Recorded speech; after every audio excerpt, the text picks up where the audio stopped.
Abra sua Bíblia, Jeremias capítulo 1. Nós vamos continuar a nossa série de meditações e continuar o sermão de domingo, pois o sermão de domingo passado foi a metade de um sermão e nós vamos então dar continuidade. Semana passada nós falamos sobre esse chamado de Jeremias e o nosso chamado, que Deus nos conhecia antes mesmo de nos conhecer, que Deus nos separou e Deus nos deu como bênção para as nações. E quando a gente entende isso muda a nossa forma prática de viver. Foi isso que nós refletimos semana passada. E hoje nós vamos então continuar esse capítulo, pois seria muito resumido se nós fôssemos meditar nele inteiro semana passada. Nós vamos ler do versículo 4 até o 19.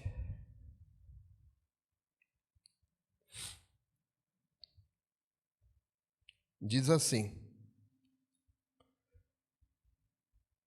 O Senhor me deu esta mensagem. Eu o conheci antes de formá-lo no ventre de sua mãe. Antes de você nascer, eu o separei e o nomeei para ser profeta às nações. Então eu disse: Ó soberano Senhor, não sou capaz de falar em teu nome. Sou jovem demais para isso. E o Senhor respondeu: Não diga sou jovem demais, pois você irá aonde eu o enviar e dirá tudo o que eu lhe ordenar. E não tenha medo do povo, pois estarei com você e o protegerei. Eu, o Senhor, falei. Então o Senhor estendeu a mão e tocou na minha boca. Veja, coloquei minhas palavras em sua boca. Hoje eu lhe dou autoridade para enfrentar as nações e reinos, para arrancar e derrubar, para destruir e arrasar, para edificar e plantar. Então o Senhor me disse: O que você vê, Jeremias? E aqui começa duas visões de Jeremias, né? E ele diz: Vejo o ramo de uma amendoeira. Você viu bem, disse o Senhor. Isso significa que eu estou vigiando e que certamente realizarei todos os meus planos, ou seja, que a palavra do Senhor iria se cumprir. Então o Senhor falou comigo outra vez e perguntou: O que vê agora, Jeremias? Respondi: Eu vejo uma panela fervendo, derramando-se do norte para cá. E o Senhor disse: Terror vindo do norte ferverá e se derramará sobre o povo dessa terra. Ouça, estou convocando todos os exércitos dos reinos do norte. Eu, o Senhor, falei. Eles colocarão seus tronos junto aos portões de Jerusalém. Atacarão seus muros e todas as outras cidades de Judá. Pronunciarei julgamento contra meu povo por toda a sua maldade, por terem me abandonado, por terem queimado incenso a outros deuses, por terem adorado os outros ídolos que fizeram com suas próprias mãos. Levante-se e prepare-se para agir. Diga-lhes tudo o que eu ordenar. Não tenha medo deles, senão o farei parecer medroso diante deles. Pois hoje eu o fortaleci como uma cidade fortificada, como uma coluna de ferro ou um muro de bronze, e você enfrentará toda essa terra, os reis, os oficiais, os sacerdotes e o povo de Judá. Eles lutarão contra você, mas não vencerão, pois eu estou com você e o protegerei. Eu, o Senhor, falei. Amém. Mantenha sua Bíblia aberta para irmos meditando. Vamos orar? Pai, em nome de Jesus, queremos, Senhor, nessa manhã pedir a Tua graça, a Tua misericórdia, que o Senhor venha falar, ó Deus, ao nosso coração, que o Senhor venha ministrar a Tua palavra ao nosso coração, que não seja nada de nós, mas tudo de Ti, Senhor, e que as palavras que saírem aqui se misturem com a do Espírito Santo e falem, Senhor, ao nosso coração. Nós precisamos ouvir a Tua voz. Tenha misericórdia de nós, fala conosco. Em nome de Jesus. Amém e amém. Jeremias, então, nós refletimos semana passada é que ele recebeu essa missão, esse chamado de ser profeta às nações. Diante de tantas pessoas que se dizem profetas, ou pessoas que vão atrás de profetas, acredito que a gente tem que discernir bem o que significa profeta. Qual é a missão do profeta? E a Bíblia vai sempre nos mostrar que a missão do profeta é convocar as pessoas a viverem de forma certa e obediente a Deus. Esta é a missão do profeta, muito diferente do que a gente vê hoje sobre profeta, né? As pessoas acham que profeta é alguém que você vai lá e ela tem uma pronta resposta para você naquilo que você está necessitando. O profeta é incumbido de trazer as pessoas a um relacionamento com Deus, a trazer as pessoas para Deus. E significa, então, mais do que apenas transmitir uma mensagem, também significa que o profeta vive essa mensagem, está encarnada nele isso. Então o profeta leva as pessoas a um relacionamento com Deus. Ele desperta aqueles que estão sonolentos no momento da história, estão vivendo aquém com o que está acontecendo no mundo, sabe? Não tem essa visão bíblica relacionada àquilo que está acontecendo no mundo, àquilo que está acontecendo na sua nação, e não relaciona isso com Deus. O profeta chama a atenção deles para observarem o contexto que estão vivendo e ligarem isso, então, a Deus. Nós sabemos que nós estamos vivendo grandes crises no nosso país, que a gente nem sabe o que vai acontecer. Nós estamos vivendo crise econômica, vivemos crise política, vivemos uma crise espiritual, e o papel do profeta é nos chamar a entender qual é o nosso papel na história, diante de tudo isso que está acontecendo. Qual é o nosso papel? O que nós devemos fazer na história diante do contexto em qual nós estamos vivendo? Esse é um verdadeiro profeta. O profeta, então, ele torna difícil a vida daqueles que estão vivendo centrado em si mesmo. O profeta, ele torna difícil uma vida egoísta, uma vida virada somente para si, não se importando com os outros. Esse é um verdadeiro chamado de profeta. Então, profeta é diferente do Antigo Testamento. Aquele ofício de profeta do Antigo Testamento não existe mais. Pois o profeta não é alguém que prevê o futuro, não. O ofício do Antigo Testamento se cumpriu já. Por quê? Porque toda a revelação nós já temos. Está nas Escrituras, nós temos já a revelação completa daquilo que nós precisamos. Então, qual é o ofício agora do profeta no Novo Testamento?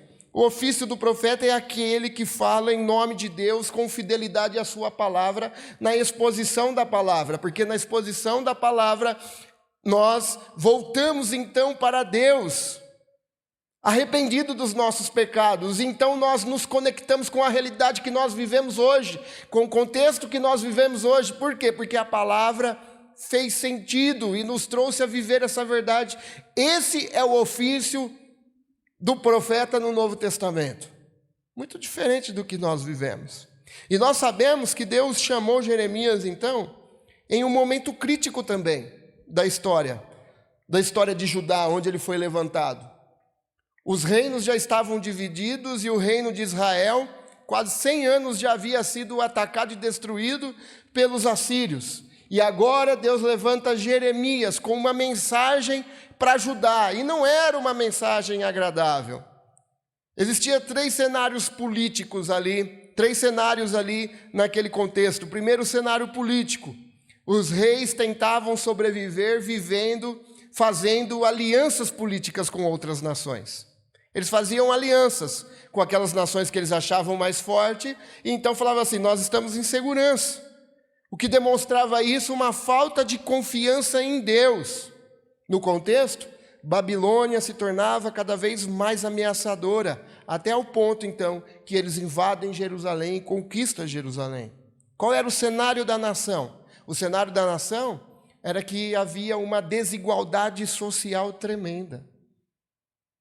Os ricos ficavam cada vez mais ricos, e os pobres cada vez mais pobres, e havia um distanciamento cada vez maior entre o pobre e o rico. E o rico estava naquela casta que fazia parte do império, do reinado. E Jeremias se levanta então com uma mensagem contra isso. O cenário espiritual. E é sempre assim, o contexto da história vai sempre dentro desses tripés, sempre nos mostrando o que Deus está fazendo na história, sempre no cenário político, sempre no cenário da nação e o cenário espiritual, ou seja, a igreja.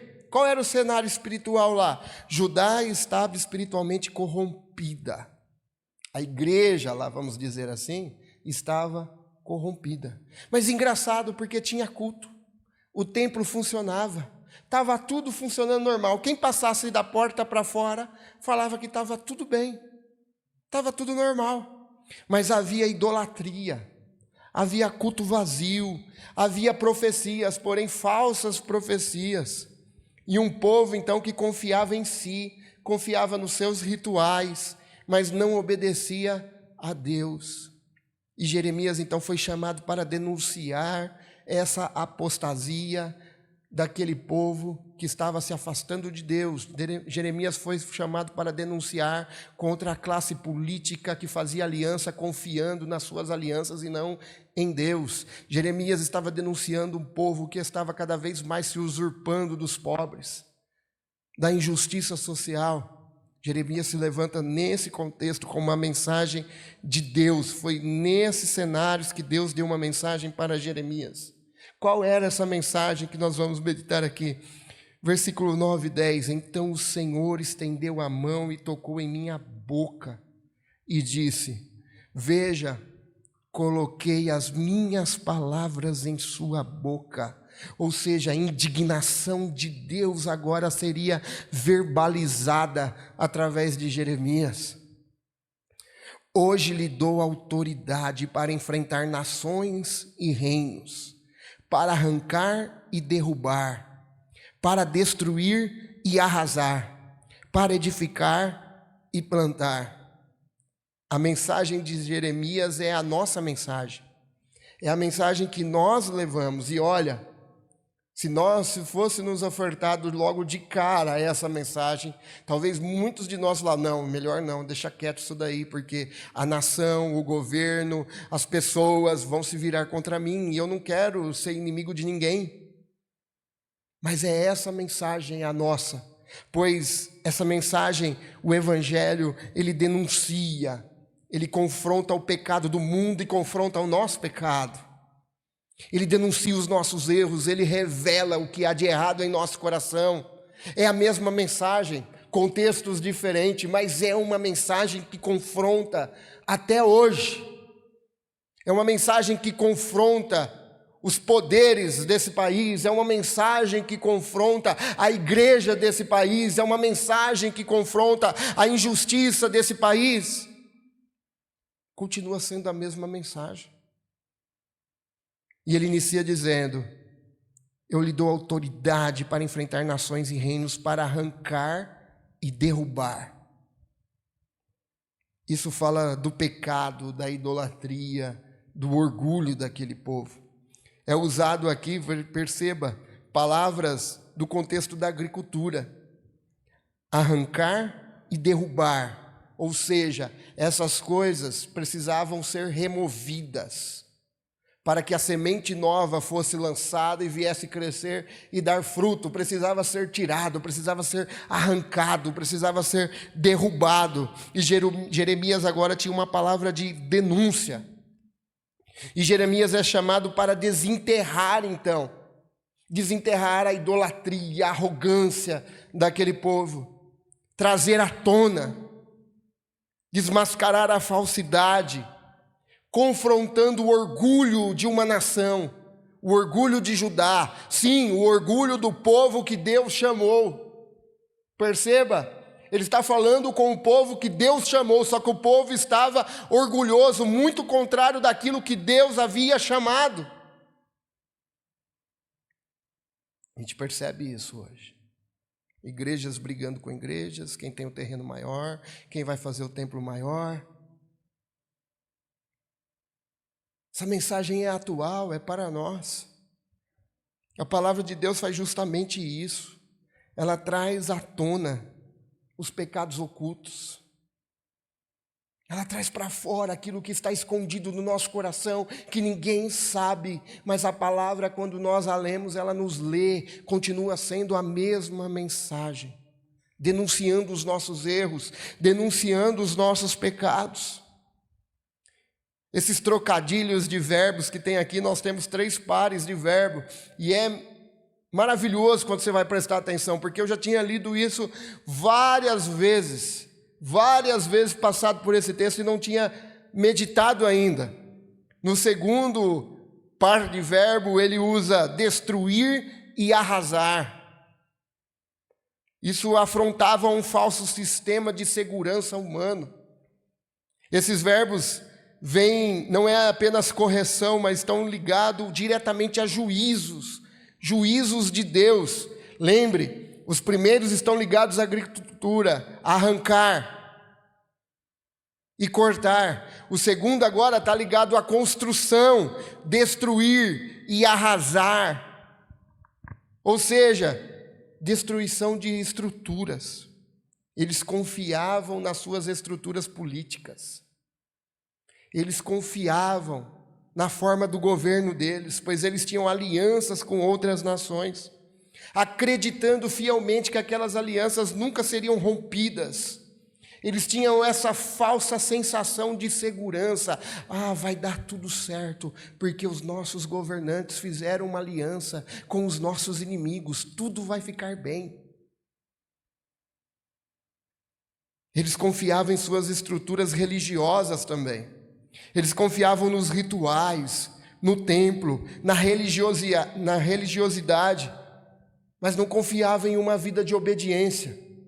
Eles não obedeciam. Confiavam tanto nas estruturas que, Jeremias capítulo 7, o povo batia no peito e dizia: templo do Senhor é este, templo do Senhor.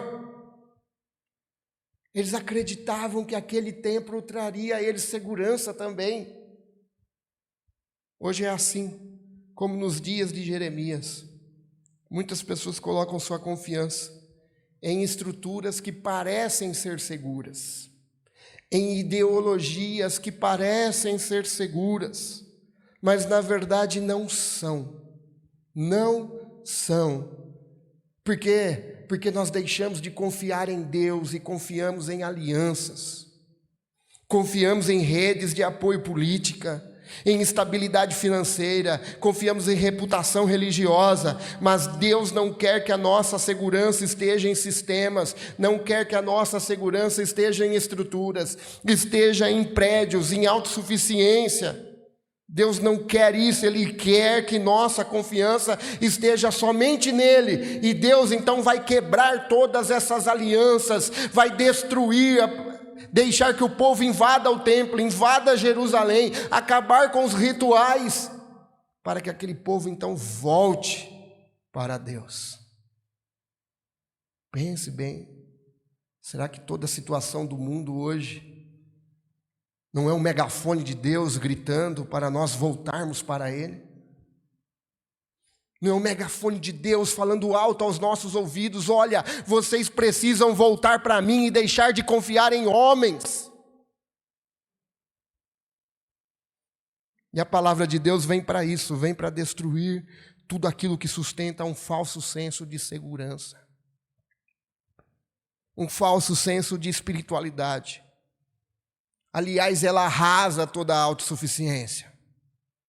Todo ritual sem coração, toda religiosidade que não gera obediência é uma falsa espiritualidade. E Deus chega a um momento que Ele destrói isso. Não basta vir ao templo se não for para adorar de coração. Não basta vir ao templo para cumprir uma agenda. Não basta vir ao templo para não assumir um compromisso com Deus. Deus, uma hora, vem e destrói toda a espiritualidade falsa. A mensagem de Jeremias era dura, mas era uma mensagem que queria trazer o povo de volta para Ele. Deus desejava trazer aquele povo de volta para Ele, nem que se fosse preciso eles passarem pela dor. E é aqui que nós vemos isso nesse último par de verbo que acho maravilhoso, pois a mensagem não é somente destruição e arraso, mas é uma mensagem de graça, de perdão para aqueles que se arrependem. E aí é muito interessante, porque Jeremias agora, essa mensagem de Deus, ele junta. Lembra que nós falamos do ambiente, né? Do meio de agricultura, do meio de construção. Agora Jeremias junta os dois e diz: para edificar, construção, e para plantar, agricultura. Ou seja, restauração, reconstruir, reedificar, plantar, colher, promessa. Deus não quer apenas julgar, Deus quer restaurar também. Mas para plantar algo novo, é preciso arrancar o que estava velho. E é isso que Jeremias vem com essa mensagem. Para arrancar aquilo que não agradava a Deus, porque a vontade de Deus era para que plantasse e tivesse vida. Perceba que ele agora junta esses dois termos. E como a gente às vezes lê essas coisas e não percebe, fala a verdade. Na verdade, eu lendo o texto a semana inteira, na sexta-feira, esse texto parece que pulou assim das páginas e veio nos meus olhos assim. Falei, como que eu não tinha percebido isso? Deus quer remover todo o mal para restaurar o bem. Mas é necessário remover o mal. É necessário remover o pecado. É necessário remover a desobediência. Jeremias tinha uma mensagem de julgamento para aquela nação. Mas tinha também uma mensagem de perdão e graça. Ou seja, ele era portador das más novas, mas ele também era portador das boas novas. E a vontade de Deus é que o povo se arrependa. Essa é a vontade de Deus. Deus deseja que o povo se arrependa para que ele possa restaurar as coisas. Mas para que haja restauração tem que haver arrependimento. E ele diz lá no capítulo 29, 11, 13, um versículo que a gente gosta muito, porém a gente lê só ele isolado. A gente diz, porque eu sei os planos bons que tenho para vocês, diz o Senhor. São planos de bem e não de mal, para lhes dar um futuro pelo qual vocês anseiam.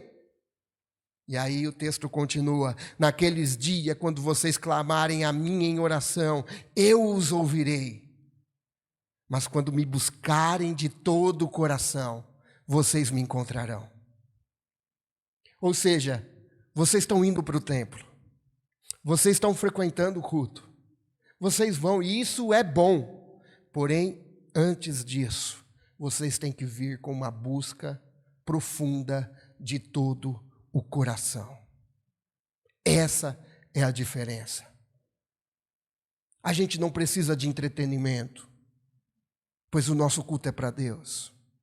A gente não precisa culto não sei do que, culto não sei de lá, encher uma agenda com nomenclatura de culto. Não, o culto é para Deus. E quando eu entendo isso, isso tem que levar o meu coração a uma profunda adoração a Deus, e isso me basta.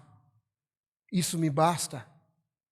Será que tudo o que está acontecendo no nosso país, no nosso mundo, não são megafones de Deus gritando para a sua igreja, venha de volta. Eu não preciso de show. Eu não preciso de nada dessas coisas. Eu preciso que as pessoas me busquem em espírito e em verdade. Será que não é isso? Para termos uma vida plena, uma vida em abundância, passa primeiro pelo arrependimento. Jesus disse, eu vim para que vos tenham vida e vida em abundância. Mas para vivermos essa vida hoje, é necessário nos arrependermos.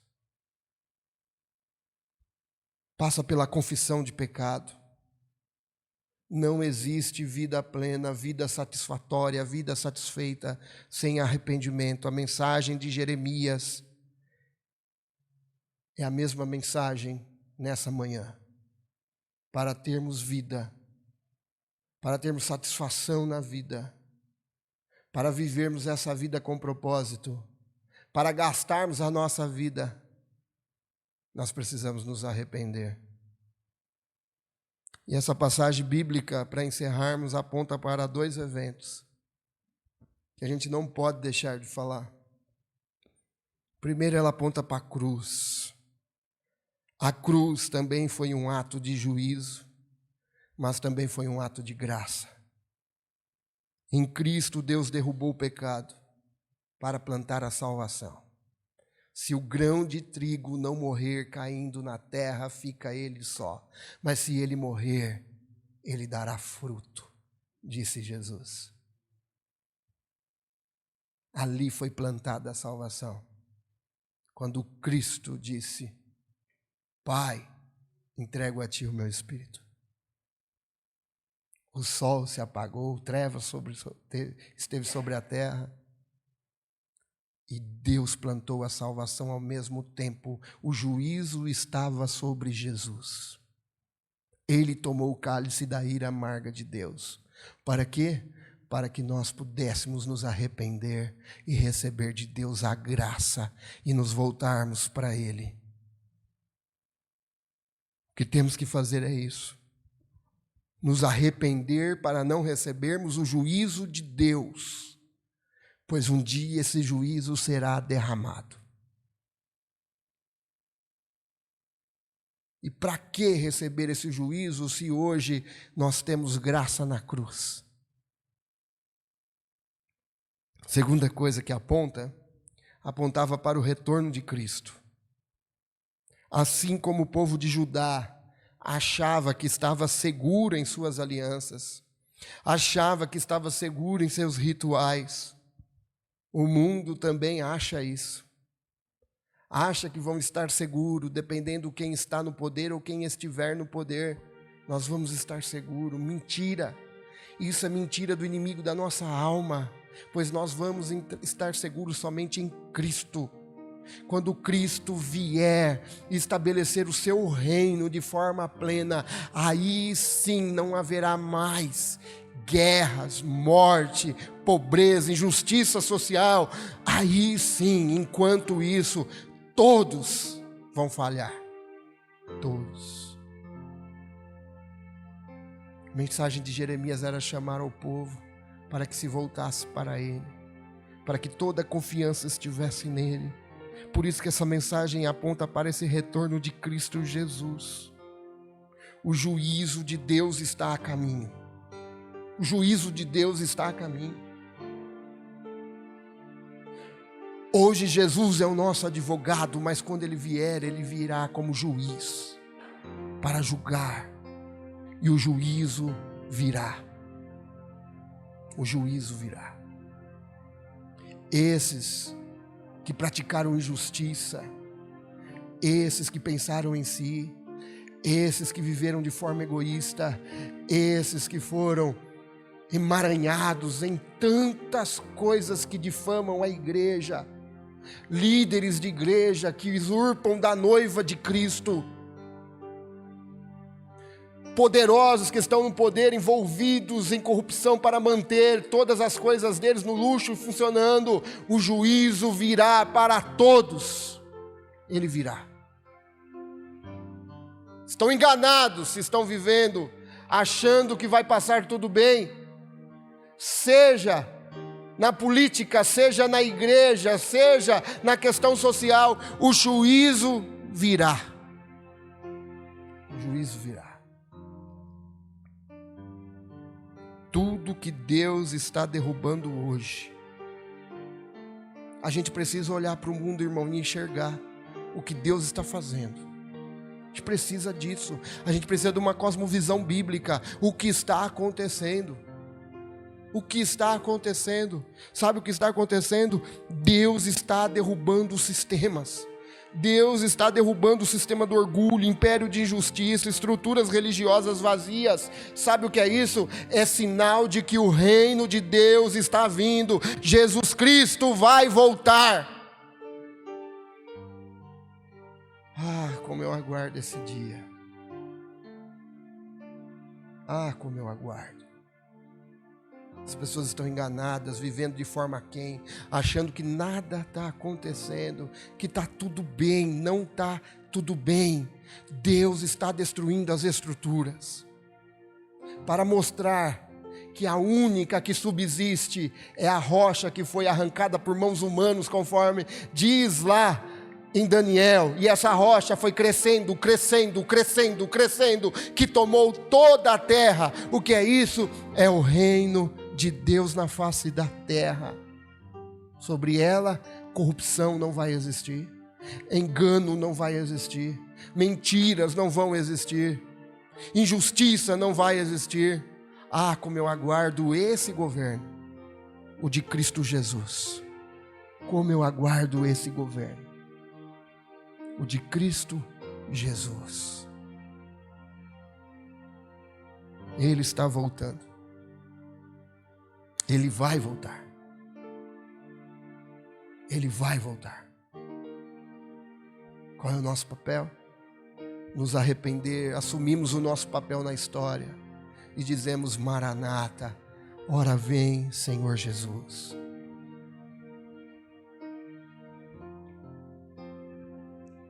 A mensagem de Jeremias em uma visão foi: vejo o ramo de uma amendoeira. Você vem viu, Jeremias, disse o Senhor. Isso significa que eu estou vigiando e certamente realizarei os meus planos. A revelação está aqui, por completa. Ninguém precisa dizer para mim o que será o futuro. Ela está aqui. Jesus vai restaurar todas as coisas. A gente fica mal, né? A gente assiste noticiário, vê internet, a gente fica mal.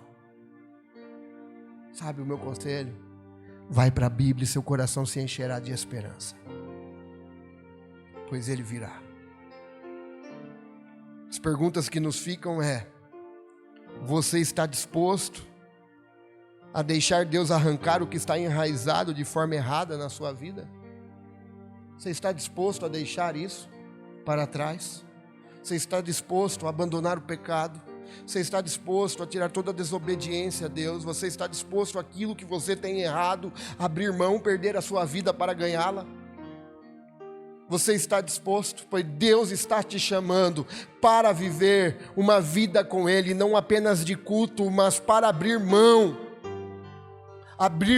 do pecado, abrir mão daquilo que vê, daquilo que faz, abrir mão de uma vida de prática de pecado. Você está disposto? Pois essa é a palavra de Deus. A palavra de Deus, Ele não quer derramar o juízo, Ele quer te dar perdão.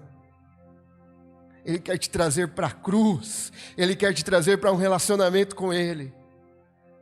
Mas para isso, Ele precisa arrancar algumas coisas. Você está disposto a viver para Cristo? Perder toda a autossuficiência, perder todo orgulho, perder toda a arrogância, perder todo o rancor, práticas de pecado. Você está disposto? Pois Deus, em Cristo Jesus, ofereceu a ti o perdão. Mas é preciso arrepender e abandonar. Segundo, você está se agarrando a estruturas que Deus quer derrubar? Quais são os ídolos que você tem se agarrado? Porque para ser ídolo não precisa ser aquela imagem. O que você tem se agarrado mais do que é Deus? Pode ser até mesmo a política, pode ser até a estrutura religiosa, pode ser o prédio aqui, pode ser. O que você tem se agarrado? Como Jeremias, às vezes nós precisamos ver as coisas ir a ruínas antes de ver a reconstrução. Terceiro e último, Deus quer plantar algo novo em você. Mas vinho novo, como diz o salmista, não pode ser colocado em odre velho. Ou seja, precisa ser tirado, precisa ser novo para receber o novo. E Deus quer plantar algo novo. O que nós precisamos fazer? Voltar para a cruz, olhar para Cristo Jesus. Deixe Deus fazer o que é necessário, mesmo que doa. Deixe Deus fazer o que é necessário, mesmo que doa. Como o Espírito Santo falou no meu coração essa semana, essa palavra. Eu li, reli, depois eu fui escrever, demora alguns dias, mas sabe quando o Espírito Santo, eu fui digitando e foi de uma vez. Em nome de Jesus, Deus está clamando para nos voltarmos para Ele. Chega de religiosidade. Deus quer que nós nos voltemos de verdade para Jesus, irmãos. Hoje está difícil, você vai falar de Jesus, todo mundo fala, eu sou evangélico, eu sou crente. E eu cheguei a uma conclusão que então, já que todo mundo é crente evangélico, a gente tem que começar a evangelizar os evangélicos. Começar a evangelizar os evangélicos. Por quê? Porque são reflexo daquilo que acontece lá fora, é reflexo da igreja. Se a igreja vai mal, tudo vai mal. E a gente precisa voltar para Jesus. Deixe Deus plantar algo novo em você. Abra a mão. Abra a mão. Perca a vida por causa de Jesus. Quando que eu perco a vida, pastor? Quando você abre mão do seu eu, quando você diz não para o pecado, quando você diz não para a prática do pecado, quando você diz não para a desobediência, você está abrindo mão da sua vida por causa de Cristo e ganhando Cristo. Abra a mão, em nome de Jesus. Que o Espírito Santo possa continuar falando ao nosso coração nessa manhã. Vamos se colocar de pé?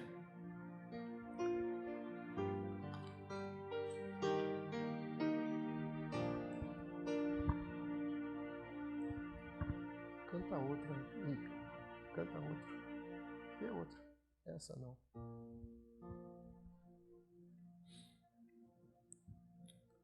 Quero convidar você a orar nessa manhã. Você que entende que essa palavra faz sentido para você. Deus está te convidando para receber da graça de Deus. Quero que você feche os seus olhos. Nós vamos orar, nós vamos confessar os nossos pecados aqui nessa manhã. Porque nós pecamos em atos, ações, pensamentos, olhares e palavras. Mas para você que está vivendo na prática do pecado, eu quero que você confesse esse pecado, se arrependa e peça ajuda para Deus, em nome de Jesus, e abandone ele, em nome de Jesus. Pai, em nome de